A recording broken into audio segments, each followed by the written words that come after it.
Malah jatuhnya kayak jadi mengobjektifikasi bocah-bocah sekolah supaya lebih menarik buat lawan jenisnya ya kalau gini caranya ya. 저출생 문제 극복의 가장 첫 관문이 결혼을 하는 것입니다. Tawarin solusi gitu doang, duit di awal doang, ya pada nggak tertarik lah. Soalnya kan anak tuh dianggapnya kan beban jangka panjang. Sebelumnya kita kan udah sempat bahas ya, soal angka kelahiran yang makin rendah di negara-negara kayak Jepang, Cina, sama Thailand. Nah sekarang gue mau bahas isu angka kelahiran yang rendah lagi nih. Sekarang kita bahas yang di Korea Selatan. Jadi yang ngebedain Korsel sama negara-negara dengan angka kelahiran rendah lainnya adalah solusinya. Solusi yang dilakuin sama pemerintah Korsel yang banyak dinilai cenderung nggak biasa, cenderung radikal. Tapi emang gimana sih ini solusinya? Ya udah kalau gitu, ayo langsung aja kita bahas solusi radikal Korsel dalam mengatasi masalah populasi rendah mereka di Learning by Googling. Ya, selama beberapa tahun belakangan ini, isu tentang rendahnya angka kelahiran di Korsel tuh emang udah mengkhawatirkan. Dan angkanya juga tuh turun terus dari waktu ke waktu. Makanya selama bertahun-tahun itu, Korsel tuh selalu ada di posisi teratas negara dengan tingkat kesuburan terendah di dunia. Dan tahun ini, tingkat kesuburan di Korsel jadi yang terendah sepanjang sejarah mereka. Kalau menurut data resmi dari statistik Korea disebut, di tahun 2022, tingkat kesuburan di Korsel tuh cuma 0,78 anak per satu wanita. Terus di tahun 2023 angkanya turun jadi 0,72 anak per satu wanita. Dan di tahun 2024 angkanya turun lagi ke rekor terendah jadi 0,68 anak per satu wanitanya. Ini kan jauh banget ya berarti ya sama tingkat kesuburan yang ideal kan? Ya kayak yang udah pernah kita bahas di video ini, tingkat kesuburan ideal tuh ada di angka 2,1 anak per wanita. Di Korsel malah 3 kali lebih sedikit dari angka idealnya. Malah di kota Seoul lebih parah lagi tuh. Tingkat kesuburan di sana tuh cuma 0,55 anak per wanita.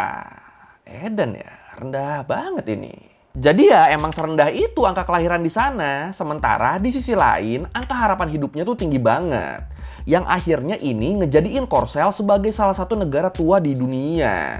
Ya gimana, yang lahir dikit tapi sekalinya udah lahir itu hidupnya panjang banget tuh, sampai tua banget tuh, sampai nggak mati-mati. Akhirnya ya penduduknya jadi banyak orang tuanya. Dan kalau menurut The Telegraph, karena rendahnya tingkat kelahiran ini, diperkirakan di tahun 2028 nanti, sepertiga dari semua tempat penitipan anak di Korsel tuh bakal ditutup karena kurangnya anak kecil. Ya gimana, kalau anak kecilnya nggak ada, siapa yang mau dititipin coba? Dan karena hal ini jadinya banyak dari pengasuh anak yang milih buat resign. Mereka resign terus mereka ikut pelatihan jadi pengasuh orang tua. Soalnya ya lebih terjamin kan kerjaannya kan di masa depan kan dibanding jadi pengasuh anak. Ya gimana, anak-anaknya makin dikit, orang tuanya makin banyak. Ya mending pilih yang marketnya lebih banyak lah. South Korean women are now having fewer children than ever before, less than 1 child per woman, far below the 2.1 rate needed for a generation to replace itself. Dan kalau ditanya alasan kenapa orang Korsel makin banyak yang nggak mau punya anak, ini alasannya tuh kurang lebih sama kayak negara-negara lain. Masalah utamanya adalah masalah ekonomi. Jadi kalau menurut East Asia Forum, anak-anak muda generasi sekarang tuh nganggep kalau pernikahan, apalagi jadi orang tua, itu adalah hal yang susah banget, hal yang perlu dipikirin matang-matang. Buat mereka minimal kalau mau nikah ya finansialnya harus stabil dulu, seenggaknya rumah tuh harus udah ada dulu.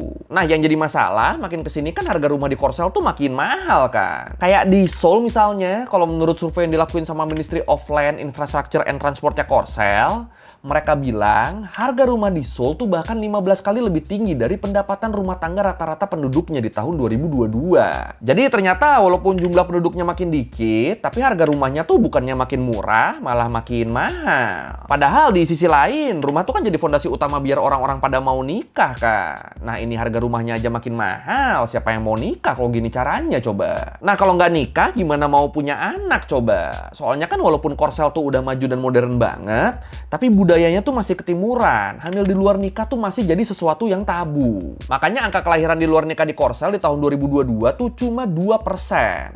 Padahal rata-rata negara-negara OECD tuh ada di angka 40%. Ini jauh banget kan, 2% sama 40%. Jadinya ya orang sana tuh kalau pada belum nikah ya mereka nggak bakal pada punya anak.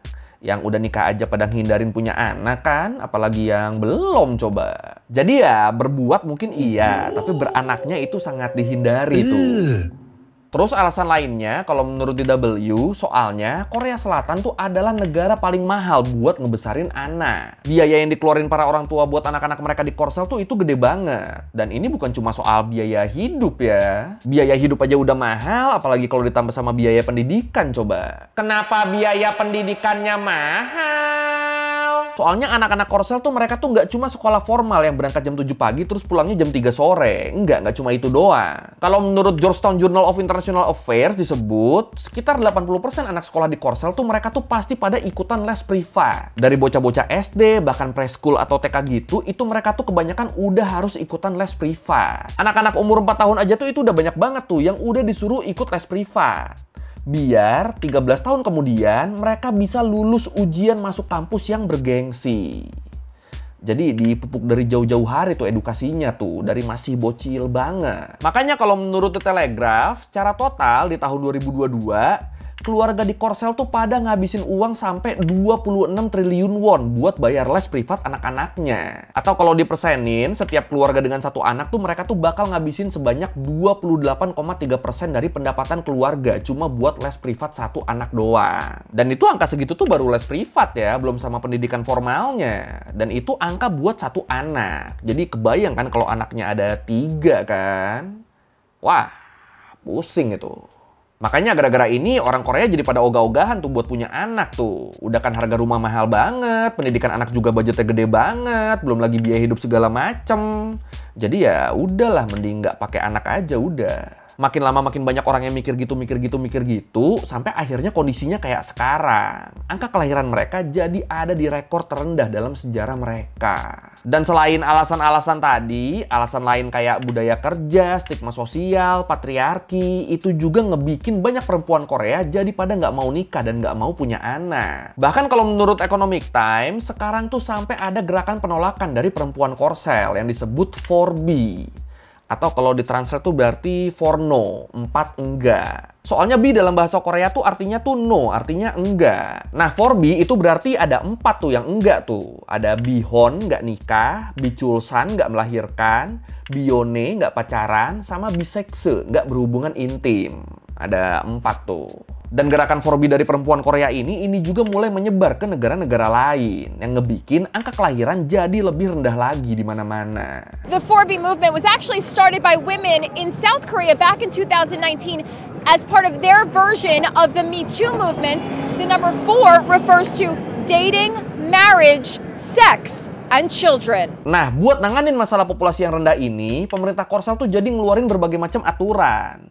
Mulai dari yang normal-normal aja sampai yang agak-agak nyeleneh. Kalau menurut The Korea Times, di pertengahan tahun 2024, pemerintah Korsel tuh ngebikin parlemen baru yang disebut Ministry of Law Birth Rate Counter Planning, yang tugasnya ngebikin kebijakan-kebijakan supaya angka kelahiran di Korsel bisa naik lagi, bisa meningkat lagi. Dan kebijakan yang paling dasarnya, yang paling normal adalah dengan ngasih insentif ke pasangan yang mau punya anak atau mau nambah anak. Yang paling gampang itu tuh, lu beranak ya lu dapat duit. Yang sebenarnya ini tuh udah diberlakukan sejak tahun 2022. Emang dikasih duit berapa? Pasangan yang ngelahirin anak pertama bakal dikasih 2 juta won. Terus kalau ngelahirin anak kedua, termasuk kalau kembar, itu bakal dikasih 3 juta won. Terus selama si anak berusia di bawah 1 tahun, orang tuanya tuh bakal dikasih 1 juta won per bulan sama pemerintah. Dan kalau anaknya udah berusia lebih dari 1 tahun tapi kurang dari 2 tahun, itu bakal dikasih 500.000 won per bulannya. Ya ini sebenarnya lumayan lah ya buat tahun-tahun pertama ya. Terus selain itu pemerintah juga ngasih perpanjangan jatah cuti buat para ayah supaya bisa nemenin istri dan anaknya yang baru lahir. Terus selain itu pemerintah Korsel juga tuh ngasih keringanan hipotek buat pasangan yang pengen nyicil rumah asalkan mereka mau punya anak. Terus pemerintah Korsel juga bilang kalau mereka bakal ngasih keringanan biaya pendidikan biar para orang tua nggak pusing soal pendidikan anak-anak mereka. Terus pemerintah juga memperluas program kegiatan after school supaya anak-anak yang orang tuanya kerja jadi bisa dititipin, bisa ada yang jaga dan ngawasin daripada di rumah sendirian. Dan ya so far ini kebijakannya tuh masih terdengar bagus ya, dan masih aman-aman aja nih, belum ada yang aneh.